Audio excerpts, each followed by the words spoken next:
United States has abruptly terminated all trade negotiations with Canada, a dramatic announcement made by President Donald Trump via his social media platform Truth Social.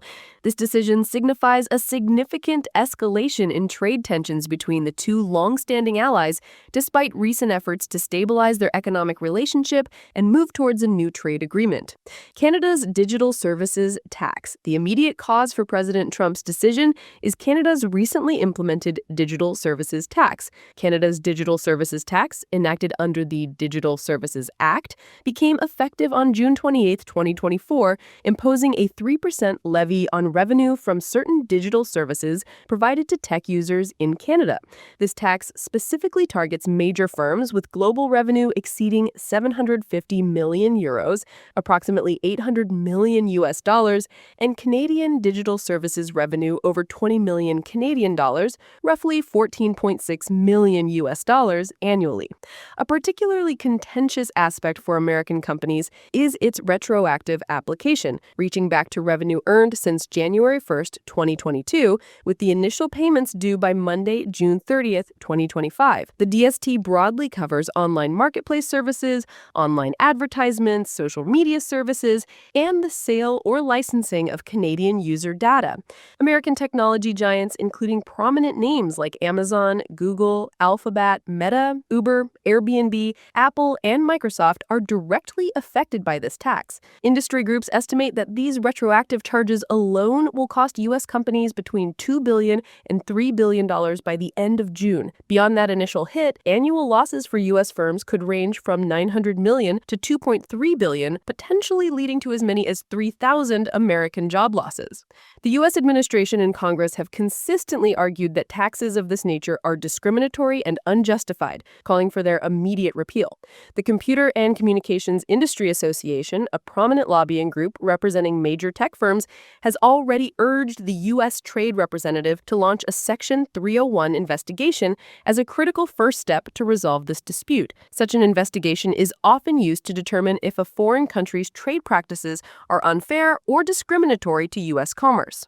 U.S. reaction and rationale. President Trump reacted sharply to Canada's implementation of the DST. He took to Truth Social to announce the immediate termination of all trade discussions. He stated, "We have just been informed that Canada has just announced that they're putting a digital services tax on our American technology companies, which is a direct and blatant attack on our country."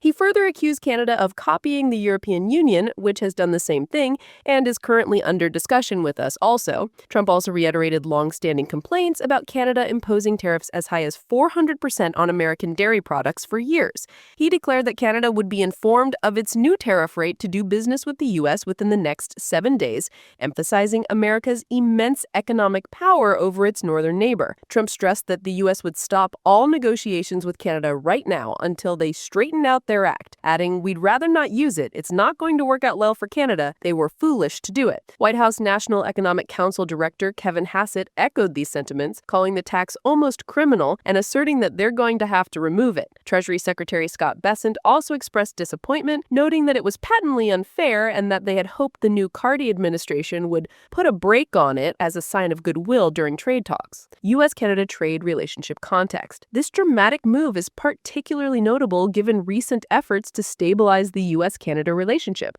Just weeks prior, at the G7 summit in Alberta on June 16, 2025, President Trump and Canadian Prime Minister Carney had agreed to pursue a new trade agreement by July 21, 2025. Canada is a colossal economic partner for the United States, consistently ranking as one of its top two trading partners. Total goods trade between the two countries exceeded $760 billion last year. In 2024, the U.S. exported nearly $350 billion in goods to Canada and imported over $412 billion. The trade relationship is deeply integrated, especially in sectors like automotive, textiles, and energy products. Vehicles, machinery, and energy are leading U.S. exports, while energy and vehicles are leading Canadian exports imports to the U.S.